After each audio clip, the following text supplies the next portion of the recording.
Hello बच्चों, let's read this question. The question says powder is used in carrom board for option first increasing friction, option second decreasing friction, option third decoration and option fourth fragrance. इस question के अंदर हम ये पूछ रहे हैं कि कैरम बोर्ड के अंदर पाउडर क्यों यूज करते हैं. तो बात करते हैं हम लोग की कंसेप्ट की यदि बात की जाए इस क्वेश्चन के लिए की कंसेप्ट, तो हमारे पास क्या की कंसेप्ट होगा. सबसे पहले फर्स्ट की कंसेप्ट के अंदर हम यहाँ पे डिस्कस करते हैं कि जो फ्रिक्शन है वो क्या होता है. फ्रिक्शन बेसिकली एक फोर्स है जो कि किन्हीं भी दो सरफेसेस के बीच में रिलेटिव मोशन को क्या करेगा, अपोज करेगा. सो यदि यहाँ पे मैं स्टेटमेंट के रूप में इसको डिफाइन करता हूँ तो ये मेरे पास क्या होगा. It is the force it is the force it is the force which oppose a relative motion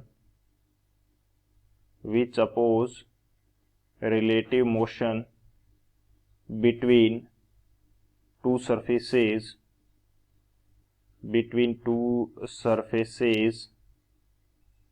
when they slide or roll against each other. जब वो क्या करेगी, एक दूसरे के अगेंस्ट या तो स्लाइड करेगी या रोल करेगी. बेसिकली स्लाइडिंग और रोलिंग से हमारा मीनिंग यहाँ पे दोनों के बीच की मूवमेंट से है. सो दोनों के बीच की जो मोशन होगी उसको अपोज करने वाला फोर्स हमारे पास क्या होगा, वो फोर्स हमारे पास होगा फ्रिक्शन फोर्स. बेसिकली यदि हम इसको समझने की कोशिश करें तो ये मैं मान लेता हूँ कि मेरे पास एक सरफेस है, फर्स्ट सरफेस, और इसके ऊपर कोई सेकंड हमने ऑब्जेक्ट ली है और उसकी जो नीचे वाली सरफेस होगी वो हमारे लिए सेकंड सरफेस की तरह काम करेगी. अब इस ऊपर वाली जो बॉडी है इसको मैं क्या कर देता हूँ, किसी एक्सटर्नल फोर्स ऑफ एक्सटर्नल से हम इसको राइट साइड की तरफ मूव करवाने की ट्राई करते हैं. तो इसकी जो मोशन होगी उसको अपोज करने के लिए लेफ्ट साइड की तरफ एक फोर्स जनरेट होगा. वो फोर्स क्या होगा, फ्रिक्शन फोर्स होगा. ये हमारे पास क्या हो जाएगा, फ्रिक्शन हो जाएगा. फ्रिक्शन फोर्स होगा जो कि इसकी मूवमेंट को क्या करेगा, अपोज करेगा. सो ये हमारे पास बेसिकली फ्रिक्शन होता है. तो अब बात करते हैं, ये हमारा की कंसेप्ट हो जाएगा. इस की कंसेप्ट पे हम डिस्कस करते हैं इस क्वेश्चन का सॉल्यूशन की यदि बात की जाए तो सॉल्यूशन हमारे पास क्या होगा. कैरम बोर्ड के अंदर हम पाउडर क्यों यूज करते हैं, क्योंकि हमारे पास हमें क्या चाहिए, स्मूथ मूवमेंट चाहिए. सो हमारे पास फ्रिक्शन क्या होना चाहिए, कम होना चाहिए. क्योंकि जब ये मैं मान लो कि हमारे पास क्या है, कैरम बोर्ड की सरफेस हो जाएगी और ये हमारे पास वो स्ट्राइकर होगा जिसकी हेल्प से हम लोग प्ले करते हैं या खेलते हैं. तो जब ये इसके ऊपर स्लाइड करेगा तो हमें क्या चाहिए कि जो फ्रिक्शन फोर्स है इसकी मूवमेंट को अपोज करने वाला वो क्या हो, कम हो. हमें क्या चाहिए, लो फ्रिक्शन चाहिए.